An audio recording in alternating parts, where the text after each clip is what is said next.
All right. Hey, guys, we got a new segment. I told you it was coming, and tonight we've got Bre Ackers here, the Tipsy Gypsy. It's her first time on Barside Jive Live, and it's a cool segment that she's put together, and we're going to see where this takes us. So, Bre, welcome to the show. Thank you for having me. Oh, you're welcome. How are you? I'm great. You look fantastic. Thank you. Yeah, we're so excited about the show. Now, you've placed some drinks in front of us that, Boner's already checked out, and I can tell that he's pretty excited about his. Yum. Yeah, I figured this may be a good one to kick off the segment with because it's one of my favorites and probably the most dangerous. Mm-hmm. Well, Tell us about it, Bre. all right. So this is called Rum Rum Punch, or what my friends like to refer to as blackout juice. Mm-hmm. So it was actually introduced to me this year at the Mile Zero Fest in Key West, Florida. It was given to me in a jug on the back of a golf cart, so I felt Oh, wow. felt it was a little dangerous, but Whoa. like living dangerously. But yeah, what you're drinking actually has 3 different types of rum in it. You've got vanilla rum, passion fruit rum, and mango rum. Wow. A little bit of pineapple juice, cranberry juice, and cream of coconut. It is delicious. It is out of this world. It's very delicious and dangerous. I love it. So, Don't forget about the paper straws. I think yes. that's cool. and I definitely gave y'all paper straws because everyone's on initiative to save the turtles and recyclable. And so next time I'll bring y'all reusable ones. So No, it's okay. We just may bring our own cool straws. well, since we're kicking off the segment, I'd like to cheers you. Thank you for. And I've already started. That's Bre. okay. That's Dang. okay. Cheers. And Boner. Congratulations. Cheers. Very good. Mm. Uh-oh.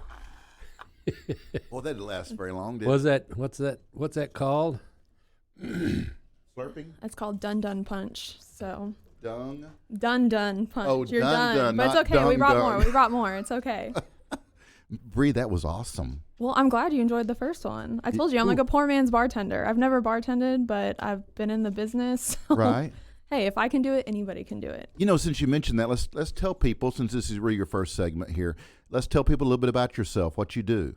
So I've been in the bar business over 8 years. I started as a marketing sales director for a chain of bars and nightclubs. And then now I work for a leading spirits company. And so I'm partially a sales rep and help just get the products out there and sample consumers and all that good stuff. So I bet you do a great job.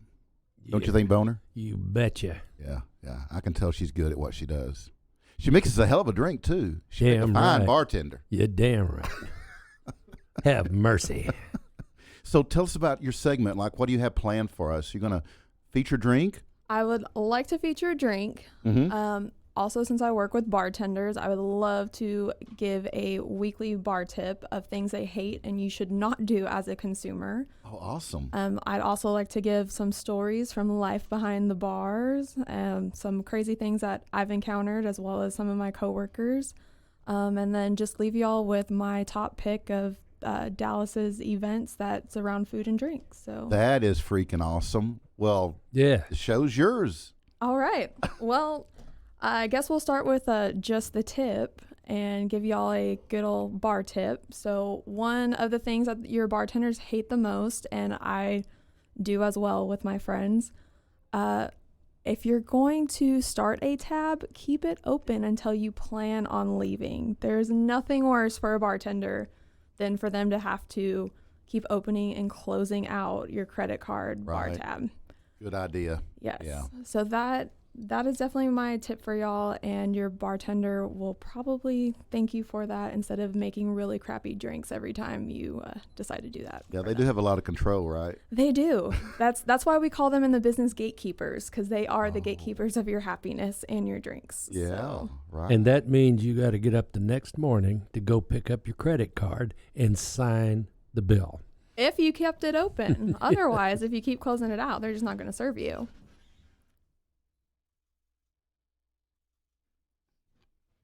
Sorry. That's okay. Little photo op there. Yes, Bre. I like it. I like it. So I guess that kind of leads me into my first bar story that I would like to share with y'all. Ooh. This We're is ready. This is also probably a good lesson of things not to do. So a little backstory of the bar I worked in. It was a nightclub / honky tonk. So we had live music every night and featured national country music artists and stuff like that. Had a couple different locations across Texas. The story that this one comes from is no longer here. But it was Cowboys Arlington. Yeah. I'm familiar. Yeah. So 360 in Arkansas. Abrams. Close. Close. 360 in Close. Abrams. Yeah. Close. North. Very there, close. Yeah. Yes. Now it's a lovely GMC plant, but that's okay. The memories still live on. Yeah. So Yeah. Did you hang out there? I did. I was there for 4 years. So Really? yeah. But Cool. But this comes, if you are familiar with the Cowboys Arlington culture, it is and the best way to say it, very redneck, but it was a lot of fun. So the story comes from a lovely young woman that decided to go into the restroom, which these restrooms had about 20 stalls in there. And, since she was just enjoying her night, she decided to choose the corner stall and did not get rid of her cigarette before using the facilities. So naturally, while she was sitting there happened to be a little hole in the wall, and she put the cigarette out in the hole in the wall. Oh, no. So after a few minutes, we noticed a little bit of smoke coming from the bathroom, and at first we kind of thought it was just people in there doing whatever, because at the time you could smoke in Arlington and it was a very smoky bar. Well, needless to say, the Arlington Fire Department had to show up, and we had to clear out the club, which had anywhere typically from 1,500 to 3,000 people. Right. On a busy night, and had to try and explain how exactly this happened. So Wow. my advice to everyone is put out your cigarettes before using the bathroom, Yeah. and don't put it out in the wall of the club you're in, Right. or any building for that matter. Right. Those holes. So those holes will get You you. never know what's on the other side. That's fact. That's why you always look through them, man. Right. And then you might get your eye poked out. That's right. Very cool story. Yeah, so those are my lessons for y'all this week. That is freaking awesome. Yeah, I definitely will not put out my cigarettes in the hole. Good. Or my cigars. Your cigars. Yeah. I can't see you with a cigarette. Nah, I don't do cigarettes. I might put a cigar in a hole, though. I don't know. Maybe not now. Hey, at that rate, the club was pretty ran down, so I think everyone was kind of hoping for an insurance payout, but Yeah. it didn't quite get Didn't that far. happen. No. Yeah. I remember that place back in its early days. It had its good days. Yeah. What else you got, Bre? Well, what I'm just going to leave y'all with is I've picked out some events that I feel is worth mentioning here locally in Dallas. Awesome. This Saturday and Sunday, June 8th and 9th, starting at noon, is the 2019 Taste of Dallas. Oh, That- yeah. So it's Dallas Market Hall. It's an indoor event, so you don't have to worry about the heat or rain or whatever Texas weather decides to do. Right. Tickets start at $12 plus the tickets for tasting different things, or they have a package for $45. Or if you're on the other side of the Metroplex in Fort Worth, Saturday, June 8th, there's a tacos and margaritas tour hosted by Eat This Fort Worth. That sounds good. Yeah. Ooh. And you get, so basically Margaritas. they rent a passenger van, so you don't even have to drive or worry about anything. Really? And they take you to 4 taco stops for margaritas. Really? Yeah, and it's $60 from 11:30 to 3:30. They'll take you to 4 places for tacos and margs. That sounds fun. Yeah. Yeah. They're all in Fort Worth? The Taste of Dallas is at Dallas Market Hall, and then the taco shops for that is in Fort Worth. You know which ones in Fort Worth it is? I want to say they're doing two very well-known ones and then 2 off-the-wall ones. Okay. So, That'd be kind of cool. yeah. Yeah. Very cool. I love events. So does Boner. Oh, So- man. Yeah. So we may check that Fort Worth gig out. Yeah. Hey, if you don't have to drive and they just Yeah. drive you around for Yeah. tacos and margs, I think it's a great deal. Oh, heck yeah. Will it I'm take pretty you home at the end? Well, if not, you always got Uber. There you go. Yeah. Yeah. That's very cool, Bre. Well, thank you. Thanks for bringing that. Yeah. But basically, I'll be recapping this. I'll have the Rum Rum Punch recipe on my website. It's at tipsygypsy.com. Tipsygypsy.com. It's the tipsygypsy.com. Tipsy? Yes. GYPSY? Yes. .com. And It's also, that easy. and I'll also be highlighting the cocktail on my Instagram, which is at It's the Tipsy Gypsy. So you guys can find everything there and Very good. drink that Rum Rum Punch. Absolutely. Bre, we're so glad that you're a part of this show. We're looking forward, being Barside Jive Live, and this show started in a bar 3 years ago.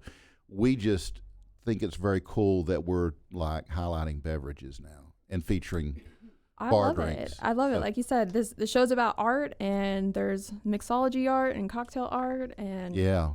I think drinking's an art. So Yeah. Oh, definitely. Definitely. Especially with a paper straw. That's right. Yeah. that's right. Oh, man. Reminds me of my childhood. Yeah, I bet it does. Yeah, you sharp dressed man. Sharp-dressed man. Yeah. Bre, thanks so much. Well, thank you for having me. I look forward to drinking more with y'all and bringing y'all some fun stuff from the bar. Yeah, we're excited about it too, seriously. Awesome. Yeah, thanks so much. All right, cool. Very cool. All right, guys, it is time for...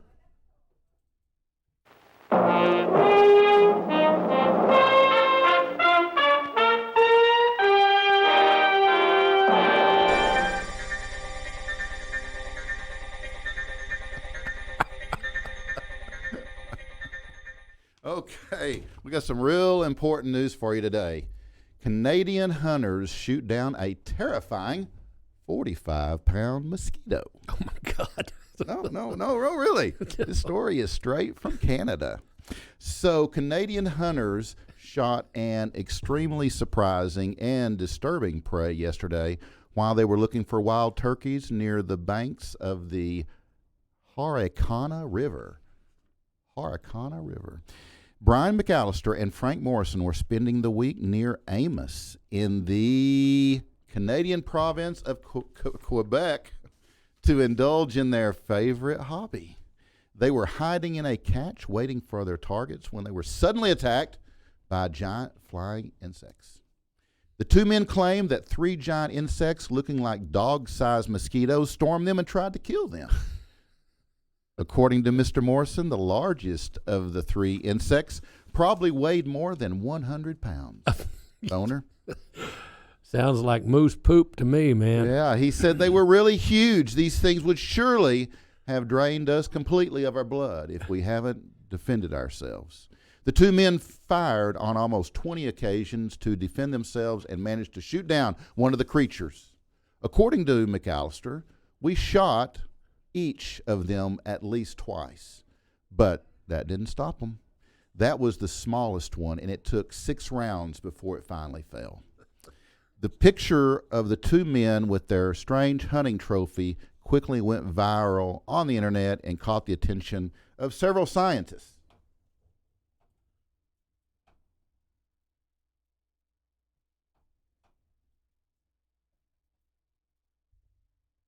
Voila.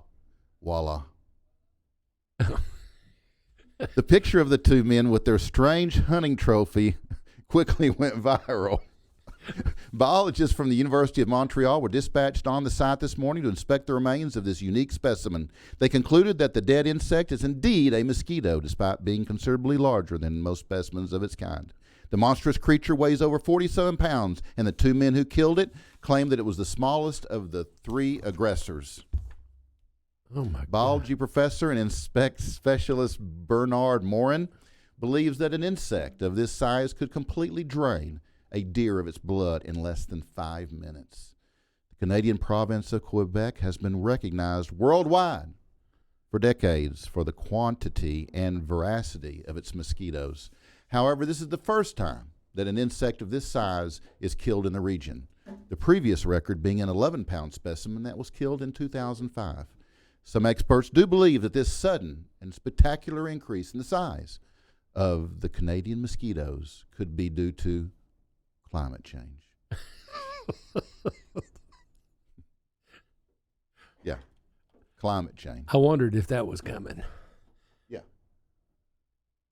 climate change. Climate change. Okay, so it just so happens that Barside Jive Live has video on this matter. Pins and needles. They're coming.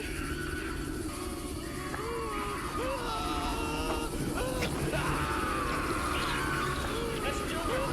Keep closer, man. That's Junior. Keep closer, man.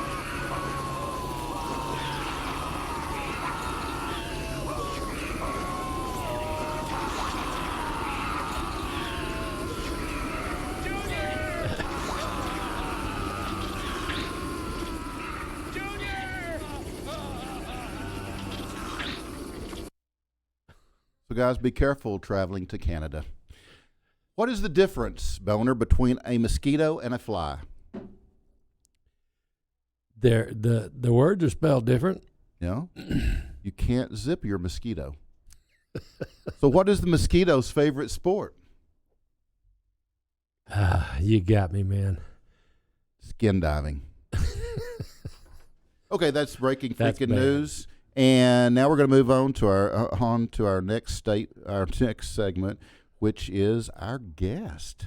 Today we have in the house Jackie Don Loe, Boner, a guitarist with live performance and studio credentials to showcase a variety of styles. He played with Al TNT Bragg's show band from 1990 to 1998 and backed up R&B singer Lou Hampton before fronting his own bands in 1997 with saxophonist Leroy Locke and the perpetual acoustic slide project Hippie Stew with Kelly O'Shea. He toured with the Smoking Blue Jays from 2000 to 2002, hosted the Blues Jam at the legendary Hole in the Wall from 2005 to 2009, and he currently performs in Dallas at Nate's Seafood every week, hosting the Sunday Blues Happening. Welcome, Jackie Don Loe, to the show. Hey. What is going on? What's up, DC? How you doing, man? We're finally together. I know. It's only taken a little while, right? It's good to meet Bob, too. Yeah, absolutely. He looks like one of my uncles. Yeah. Well, he likes that. He likes compliments, so you know.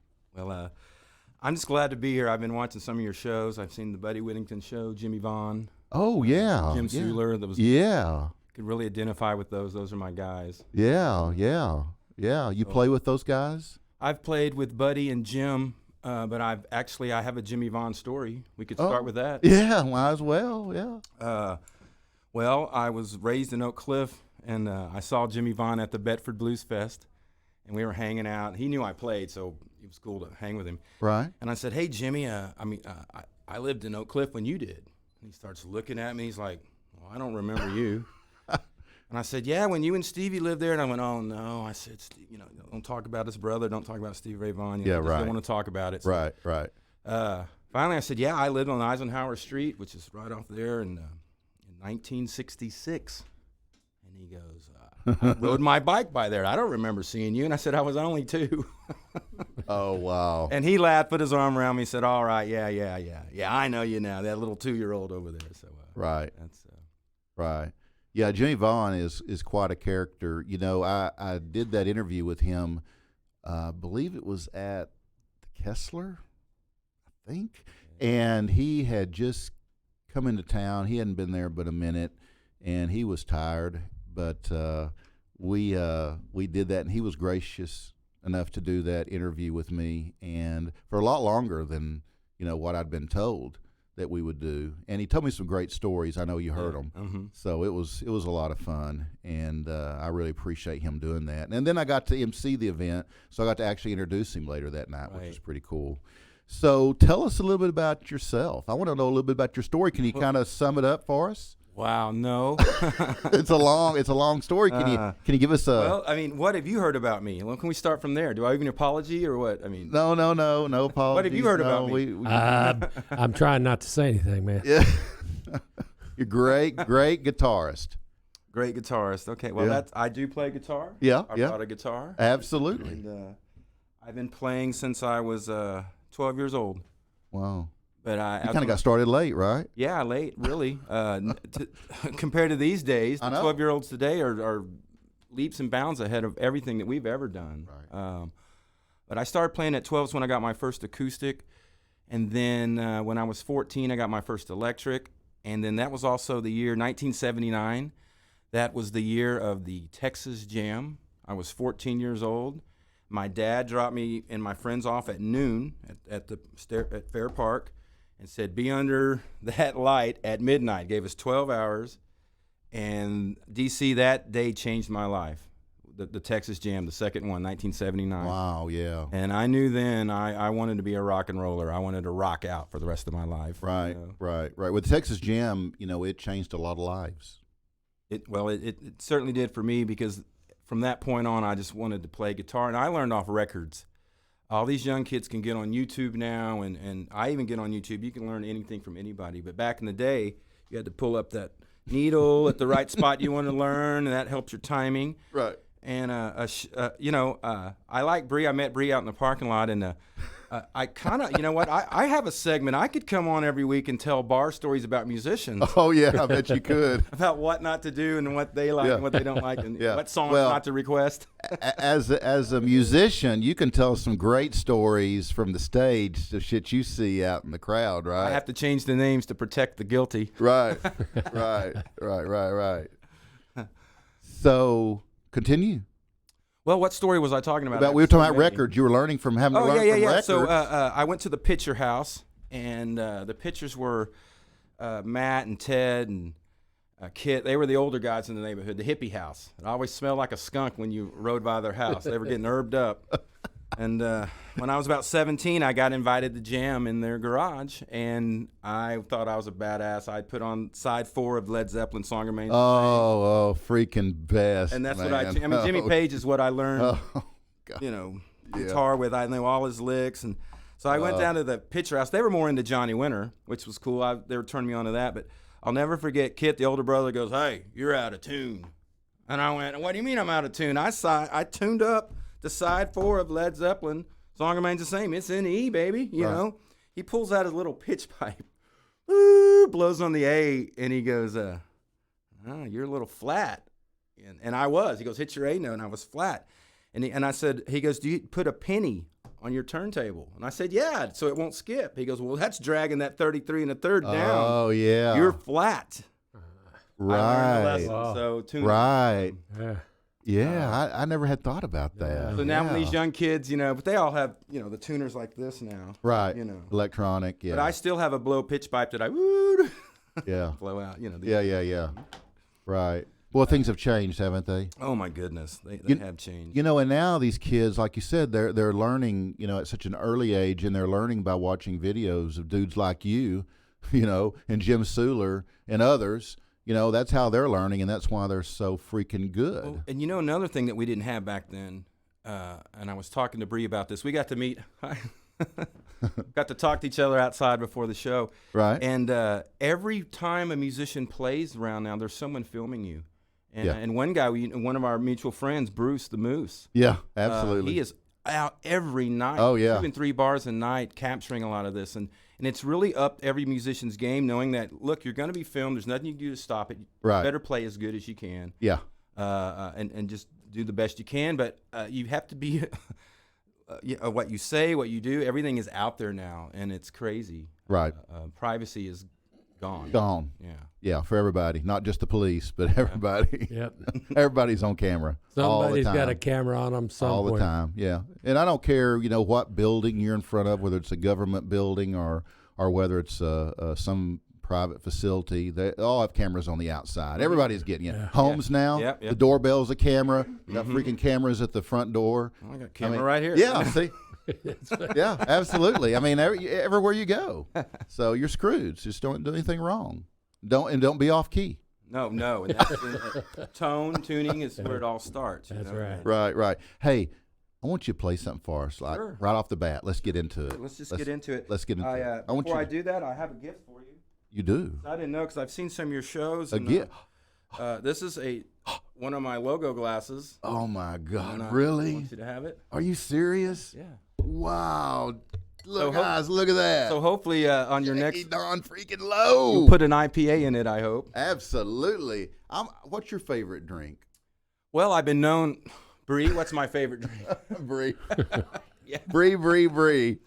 I've been known to like wine, but that's how I got into IPAs because I went up to the bartender one time and I said, man, because you want another glass of wine? I'm like, no, I just have a big grape in my mouth. I don't want another glass of wine. He goes, perfect thing. IPA will just cut your palate. It'll cut that palate. It's real bitter. Right. So I got addicted to IPAs after the first bottle of wine anyway, you know. So. What's your favorite IPA? The favorite that the bartenders, whatever. I just go and go, what is your favorite? Oh, okay. All right. So, okay, next time I go to a bar, I'm going to take this glass, and I'm going to say, whatever your favorite IPA is, put it in here. And I'm going to drink it. I'm going to videotape it, and I'm sending it to you. All right. And I want you to wear this shirt. Oh, hell yeah, absolutely. There you go. Will. Heck yeah, I will wear the shirt. And I got one more thing now. Oh, look at that. Whoa. It's freaking awesome. Cool. Now, Bob, I'm sorry I couldn't take care of you, but there you go. That's all right, man. And then, of course, the Bravo, the cooler. The koozie. There you go, look brother. at that. That is sharp. Where can people get this stuff? Come see me at a gig. Really? Come see me at a gig. I have a few left, and I'll sell them cheap. Yeah, there you go, guys. All you got to do is make a gig, Jackie Don Loe, and he's got some merch, and he'll sell it cheap. So, it's cool. Do you have any more glasses? I thought you might have something to put in it. Bre, we got something we can put in this? Do you really? Oh, yeah, fix me up, lady. And can you fix me up? Absolutely. Your palate's dry, of course. Here you go, Bre.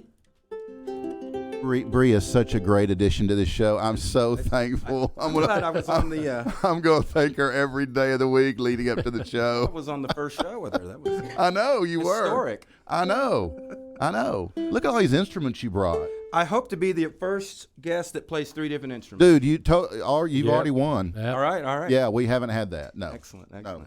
Well, I'd like to start with ukulele. And I started playing the ukulele about 5 or 6 years ago because I needed something to do.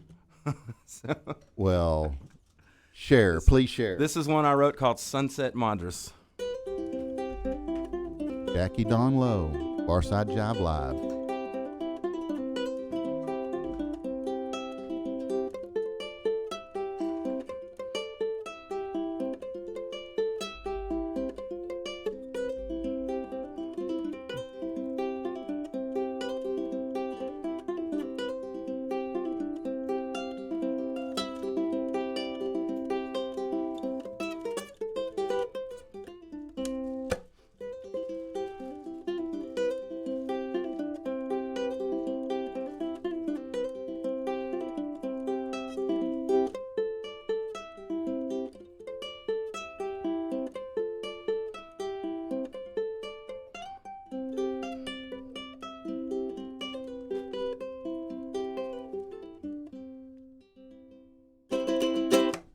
Wow. All right. That's awesome. I was dating a girl, and she drank Sunset Madras. That's all she would drink, and she would let me play my ukulele, so I named the song after that. That's about 5 or 6 years ago.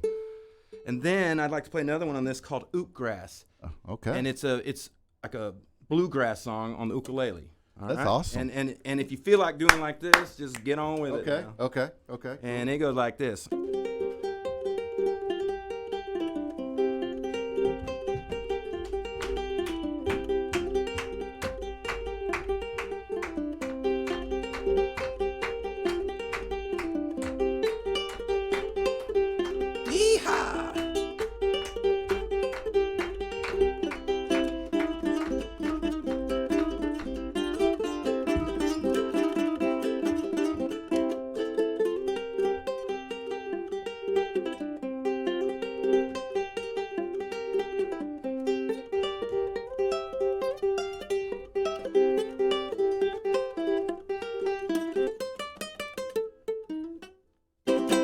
Whoa. Yeehaw! You make that thing smoke, man. That's awesome. These are shortened and abbreviated versions, and can I do a little cover? No.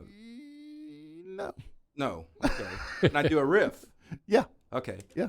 Can you tell me if I play a riff, you can tell me who did the riff? Okay. Okay. Hendrix.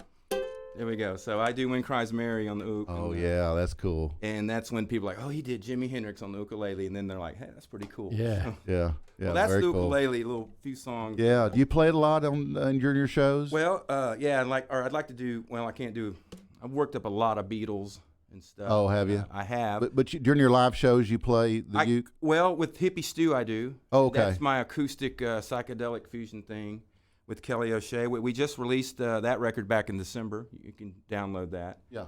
But I've got one more. This is called Ukulele Summer, original Okay. I wrote. This is the first song I wrote on this. Okay, awesome.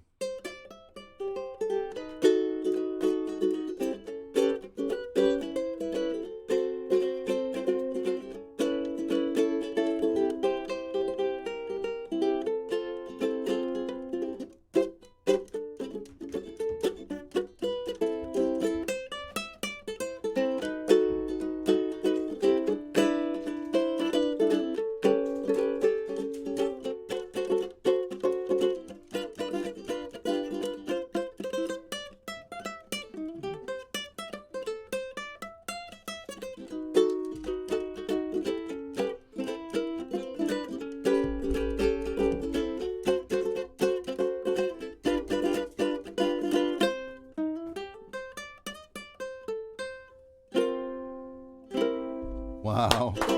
Jackie Don Loe. Right here Ukulele. on Barside All Jive right. Live. Finally. It's so Thank good you to very have you, much, man. man. So tell us a little bit more about your influences growing up. Oh, yeah, Jimmy Page, Jimi Hendrix. And I was also influenced by Bob Dylan. Do a lot of Bob Dylan, The Doors. I was going to bring a picture. I've met Ray Manzarek. I've met Robbie Krieger. I've got some great stories about them. Awesome. Got to hang with Buddy Miles one night.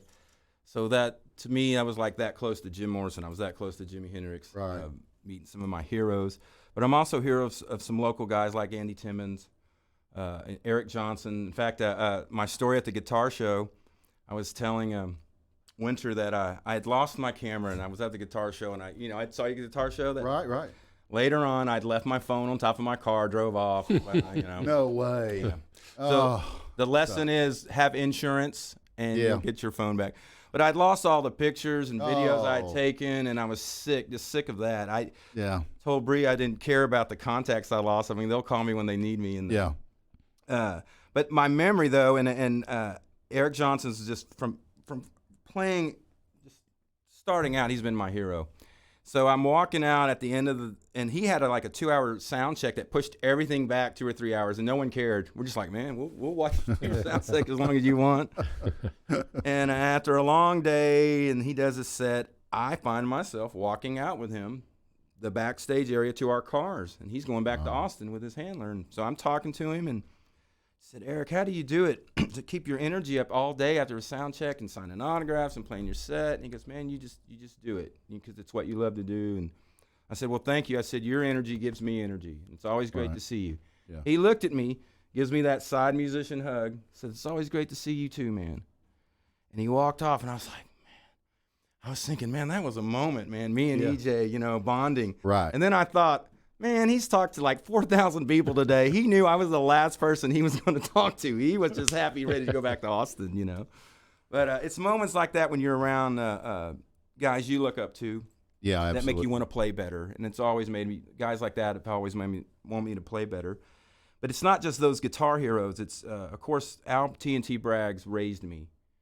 And I met him in 1990 when I was 25 years old.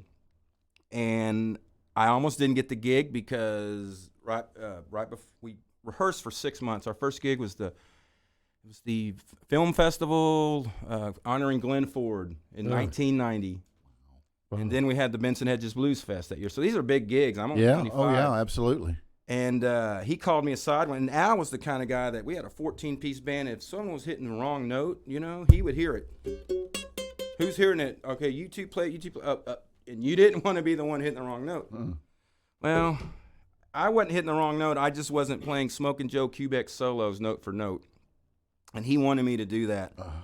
So finally I said, Al, there's no way I can play like Smokin' Joe, but I know the songs, and I know music, and I know my heart.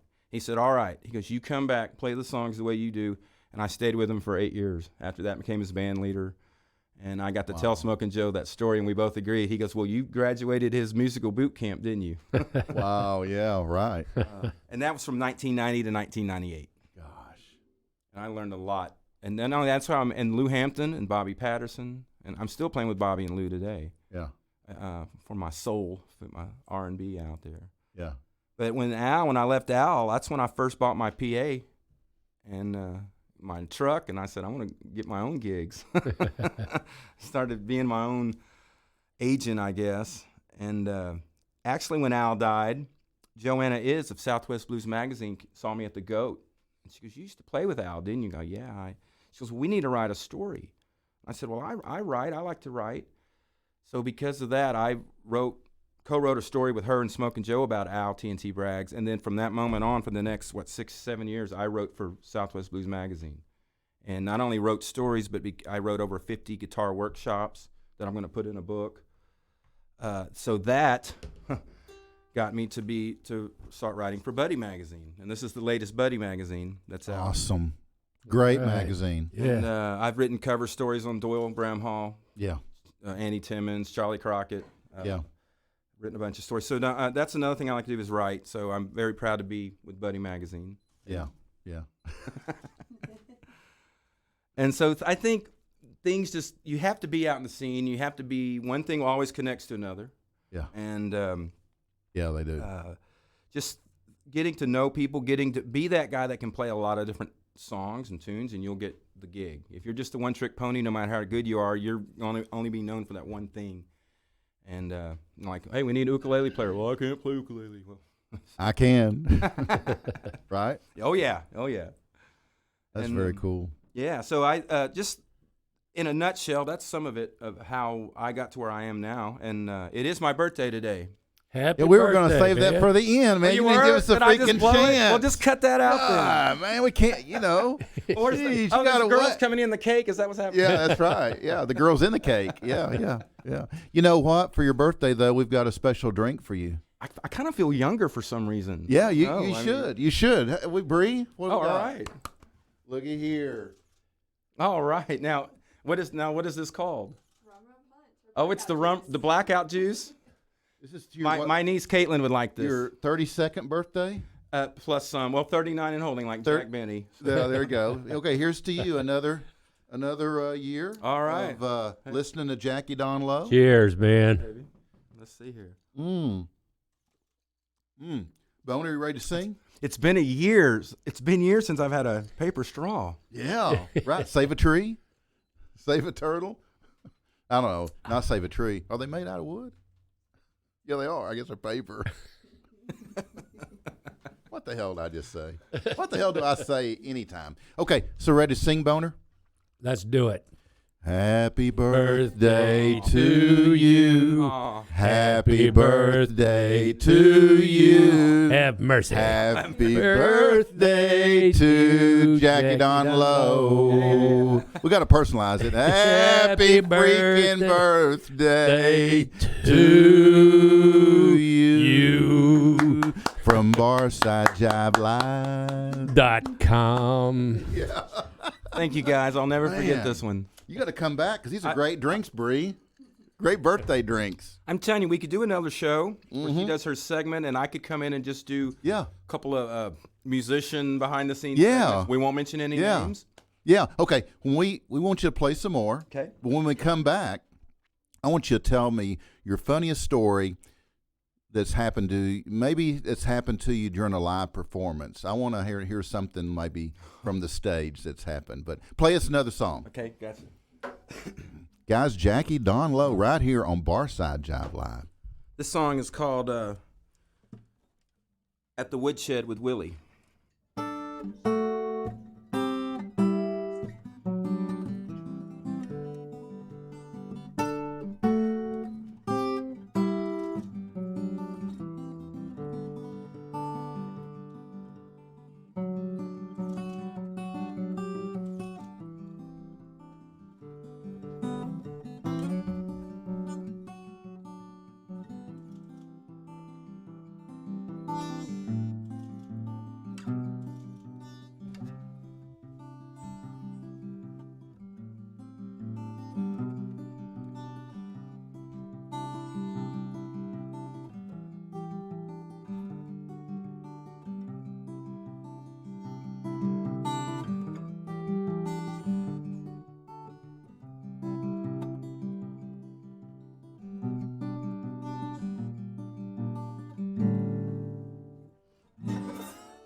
That was smooth, man. Ooh, that was good.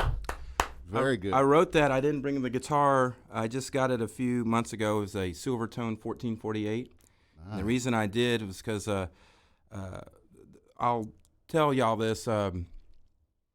Before I turned the Christmas of 1977, my mother had passed away November 8th of that year. I was 12 years old. So that's when I got my first acoustic guitar. So my mother never really saw me play guitar, even though she gave me the music, sang and stuff. But anyway, there was a picture of her that we had found from 1964 when my dad first met her, and she had worked at Sears, so that's how she got the Silvertone. She was in the accounting office, and they were spoofing the Beatles, so she's holding that model guitar. And we'd found the picture, and I'd posted it on social media, and my friend Kelly O'Shea said, hey, that's a 1448 Silvertone. And if you look them up online, man, they're like $1,000 because they came with the case, and there's collector's items. I was like, I don't want to spend that much. And he found one for $300 in Washington, D.C., and we get it, and you can tell where it was made and when it was made if you take off the tone and volume knob. Well, I was born June 6, 1965, and it was made 2 weeks after that, in June of 1965, the third week. So the one I found, and it's just like the one. Wow. So I was out by the woodshed, which is my backyard, where some wood's cut up, and I wrote that song for her on that guitar. Wow. So her name was Willie Dean. Willie Dean. Yeah. Wow. Willie Cool Dean, story. yeah. And so that's where that song comes from. Yeah. Well, I appreciate you sharing that. Well, that's what I tell you. These young kids today, I want to help them as much as I can. Yeah. And because I'm still that young kid that Yeah. wants to get better. Yeah. Yeah. And if you can make someone happy with your music, that's what you do. You know, no matter how you're feeling, you got to put it on them. Right. You know? And it does heal you too when you have a good night. You know, at Nate's every Sunday, I mean, just the love. You got to come out, man. I'll take I know. care of you. I know. I need to. I'll get you I some know. I download. will. I will. And, I will. Well, you can watch some of Moose's videos, and it's just a party. And Winter was there. Was what you can't. Amazing. It's a total hold down. I love it. Right. Yeah, the energy is just incredible there, and Right. so that's a healer. That's a healer too. So. Cool. Well, tell us that funny story. Okay. Let's see here. From the stage. Preferably. One that you can tell. One that I can. And you can tell anything here.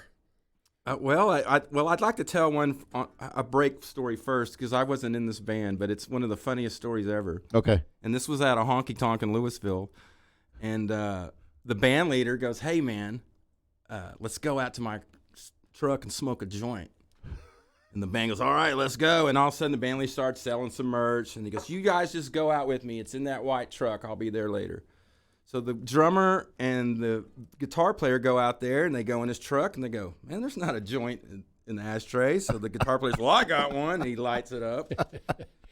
And he goes, "Well, let's just leave half in the ashtray when he comes out." So they put half the joint in the ashtray and lock it up and start walking back up to the club. Well, the owner or the band leader comes out. He goes, "Where y'all coming from?" He goes, "Your truck, man. You didn't have a joint in there." He goes, "That ain't my truck.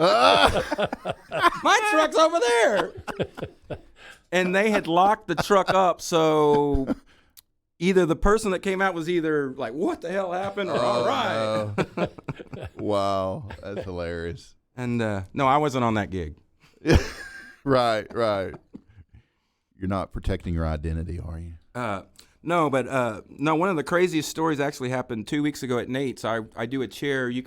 There's a lot of video of me scooting a chair to the bar, Yeah. getting a drink, and then scooting the chair back. It's when I'm like Jim Suler says. It's just one of them things. Like if I wasn't holding a guitar in my hand, there's no way I could jump on tables and drink drinks and get on chairs. But if you have a guitar in your hand, you can do anything. Right. Apparently, You but can get away with it anyway. Yeah. almost. But this Yeah. guy, he puts his hand on my chair, and I'm like, "Dude, I'm trying to," and he pulls it out for me, and my whole thought process is I'm about to bust ass, fall flat on my face with my guitar, and so luckily I caught myself, but I went livid. I cussed over the mic, yeah, Ooh. and I told the guy to get out, and there was a big melee, and What an asshole. yeah. But the thing about Nate's, almost everyone that's worked there or played there has gotten fired or beat up at least once.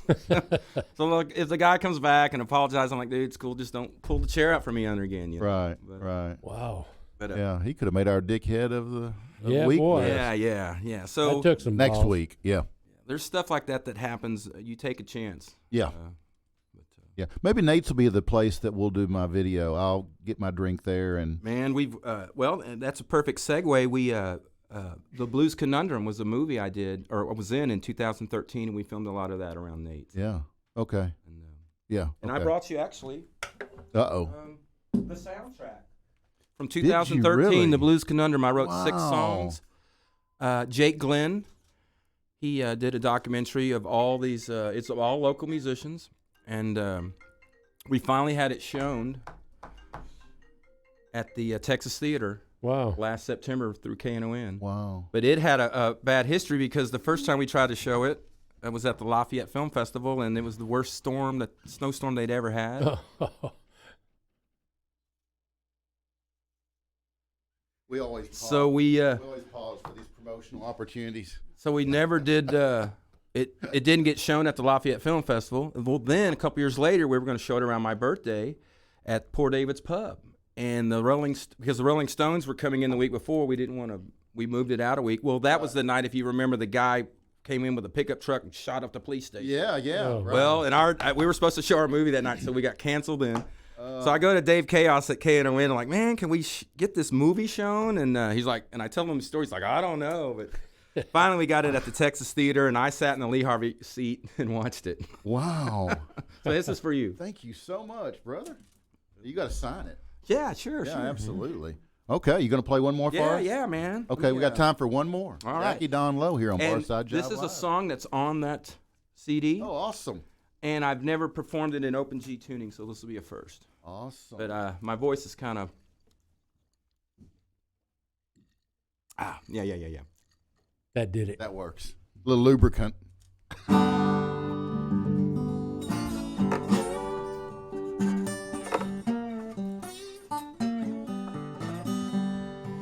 When you lose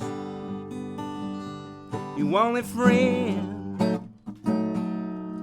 and you realize it's the end, if it stays on your mind, you better leave it behind.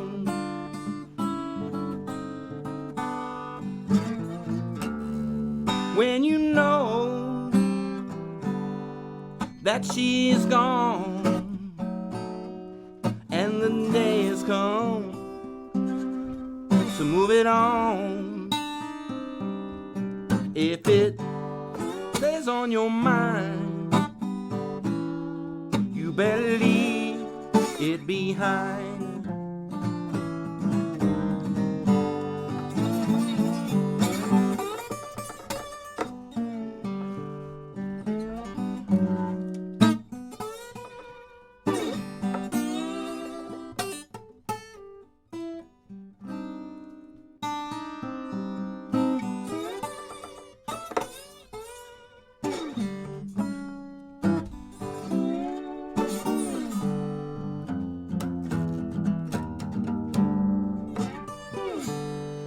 Well, it comes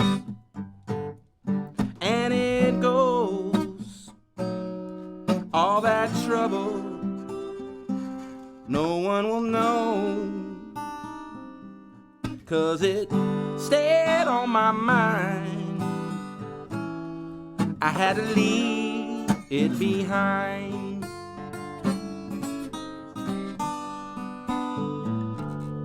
When you lose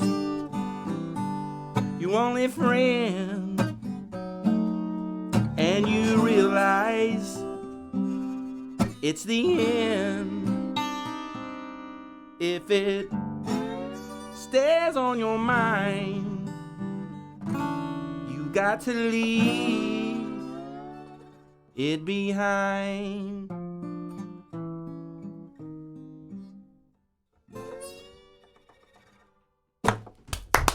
Yeah. Man, that's awesome. Oh, and I'm sorry I didn't have time to play this one. Oh, man. But we'll have to do that next time. Yeah, that'd be a good excuse to get you on again. Yeah. Like we need an excuse, but no. You're welcome here anytime, brother. Well, thank you, brother. Yeah, we'd love to have I you back. enjoyed it, man. Oh, I sure enjoyed love it. to man. have you back. Absolutely. Jackie Don Loe here on Barside Jive Live, and his contact information is You can. What's your website? It's what is it? Well, no. Right now, I just joined Instagram and I'm on Facebook. I'm Jackie Don Loe on Facebook and I'm on Instagram, and you can look me up under Hippie Stew. And I'm always at Nate's Seafood every Sunday, and that's where you find me. And if I owe you an apology, I'm sorry. And if you owe me an apology, you better hurry up and come up to Nate's and give it to me. Absolutely. Now, guys, it is time for our concert calendar.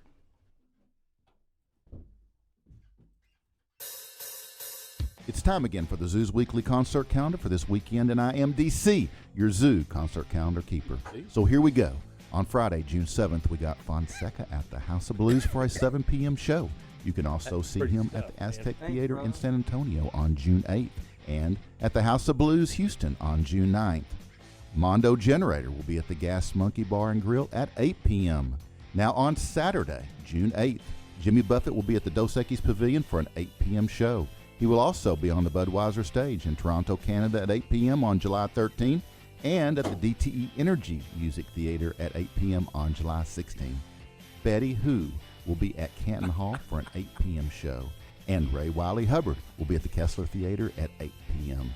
Now to complete your weekend on Sunday, June 9th, 8 p.m., the B.B. King Blues Band featuring Michael Lee will be at the Levitt Pavilion in Arlington, Texas.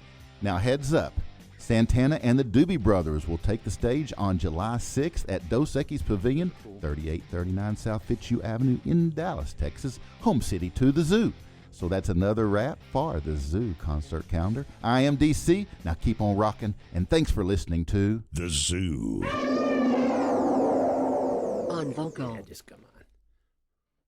Okay, guys, so my featured cigar segment is sponsored by Old Grapevine Cigar and Tobacco Shop located in historic downtown Grapevine, Texas. And there are a lot of firsts, but the Avo Syncro Nicaragua brand is the first regular production Avo to be box pressed. It is the first regular production box pressed cigar to ever come out by Davidoff of Geneva's factory in the Dominican Republic.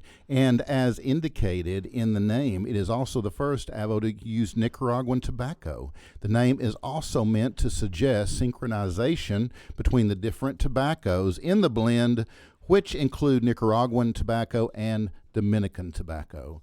The Toro's blocky dimensions and smart blending allow each tobacco to express itself individually and together, showing notes of leather, minerals, and a dried apricot sweetness. Stop by O's Grapevine Cigar and Tobacco Shop and see Denna Tom R. Kinney in Grapevine, Texas. Mention Barside Jive for a 10% discount off your total purchase. They will be glad to pair you with a cigar that you will love. And they have a huge selection of pipe tobaccos if you're into that. Now, guys, June 22nd, from 2 to 5, you want to join me for our second Cigars and Ciders event, sponsored by Old Grapevine Cigar and Tobacco Shop, as well as Outlaw Cider, where the event will actually be. So come party on the patio with me and Denna, and even Boner will be there. Tickets are $20. That gets you a cider and a Avo cigar. And tickets will be available starting this Friday at either Outlaw Cider or Old Grapevine Cigar Shop. And you also are going to be entered into a raffle for a drone, Boner. You could fly your own freaking drone. So remember, vocalnow.com is about everything vocal.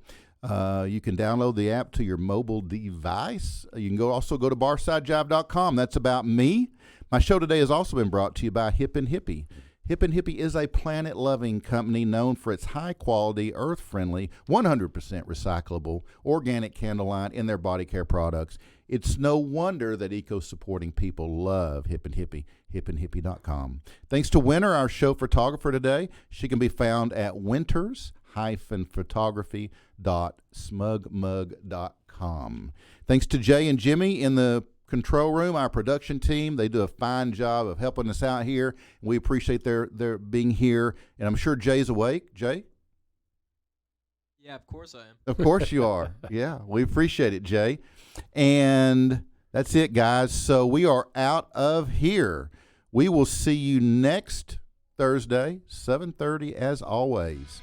So So be kind to one another. Keep it real. Keep on rocking. See you next Thursday, 7:30 right here. New guest. Maybe Boner. Maybe Boner. You never know. Rock on, man. Okay, guys. See you next week. Thanks so much for watching. Thank you, Don Loe. Go check him out at Nate's.